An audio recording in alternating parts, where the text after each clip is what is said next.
Je suis en troisième année en licence économie à Panthéon-Sorbonne. Comment est-ce que tu décrirais globalement ta formation? C'est à la fois, des matières quantitatives et plus des matières, on va dire, d'analyse. Par exemple, en économie, analyser les différents auteurs qui existent, Marx, Keynes, qui basent les principes de l'économie actuelle et tout ce qui est du coup quantitatif, c'est plus statistique et des mathématiques qu'on va traiter. Quelles sont les matières les plus importantes que tu étudies jusque-là? Actuellement, du coup, il y a économétrie, il y a commerce international. Je vais aussi avoir économie, publique qui va traiter, de l'économie, autour, de l'État, des dépenses de l'État, des choses comme ça et je vais aussi avoir de la micro et de la macroéconomie. Est-ce que tu peux nous décrire une semaine type? Le lundi, par exemple, j'ai cours le matin. L'après-midi, c'est libre, du coup, je peux aller à la bibliothèque pour travailler. Ensuite, le mardi, moi, j'ai orienté qu'il y a encore des amphis et c'est surtout le mercredi et le jeudi où j'ai tous mes TD que j'ai placés ici et ça me permet d'avoir une semaine où, au début, un peu tranquille vu que c'est des amphis et mercredi et jeudi avec les TD, on va devoir rendre des travaux et faire les TD en avance. Après, j'ai le vendredi et le week-end, du coup, de disponible pour travailler. Du coup, c'est assez cool. Est-ce que tu as un exemple concret d'un sujet sur lequel tu travailles actuellement? Actuellement, nous, en L3, on doit faire un mémoire en fin de licence. J'ai choisi un sujet autour, des transports, plus particulièrement de la disparité entre le centre-ville et les banlieues et du coup, au fur et à mesure des périodes,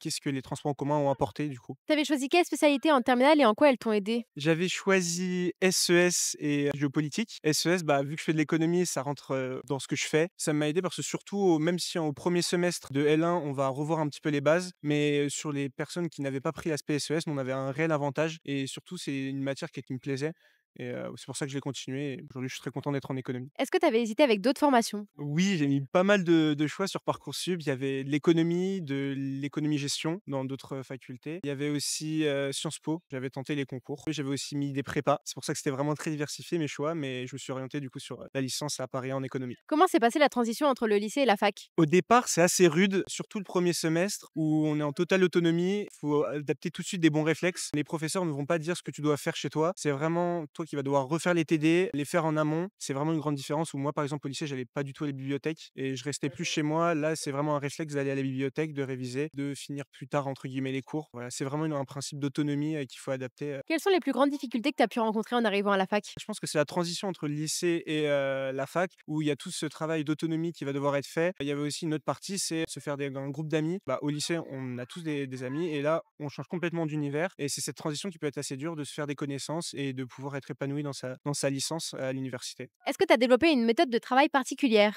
En soi, oui, par rapport au lycée, je travaille beaucoup plus. J'essaye de me fixer en faisant des to-do, alors qu'au lycée, je fonctionnais beaucoup plus par le professeur nous demandait de faire des exercices et on les faisait. Et là, il y a vraiment tout ce travail d'autonomie. Du coup, je regarde tout ce que j'ai à faire pour la semaine et j'essaye de voir à la fin de la semaine si tout est fait. Et sinon,